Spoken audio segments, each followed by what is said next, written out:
What are the steps to reset my AirPods for a new owner? Hello and welcome to our detailed guide on resetting your AirPods. If you're looking to give your AirPods to a new owner or having trouble connecting them, resetting could be your best bet. We'll walk you through each step of the process, so by the end, your AirPods will be ready for a fresh start. Remember, resetting your AirPods will erase all settings and connections they have with your devices. Are your AirPods charged? Before we get started, make sure that your AirPods are sufficiently charged. This ensures that they won't power down halfway through the reset process. Keep them inside the case for this procedure. Locate the setup button. Find the setup button on the back of your AirPods case. This small, round button is what you'll use to reset your AirPods.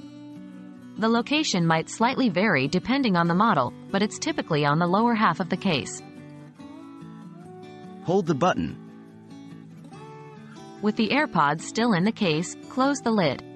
After a few seconds, open the lid. Press and hold the setup button on the back of the case for about 15 seconds. The status light in the case will flash a few times and then turn amber or white, indicating that the AirPods have been reset. Verify the reset. To confirm that the reset was successful, check the status light on the AirPods case. The light should flash white, which means your AirPods are now back to their factory settings and are ready to be paired with a new device. If the light doesn't flash white, repeat the previous steps. And that's it. You have successfully reset your AirPods.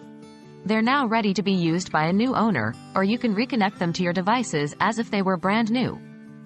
We hope this video guide has been helpful, and remember, if the problem persists, it may be worth contacting Apple support for further assistance. Thanks for watching.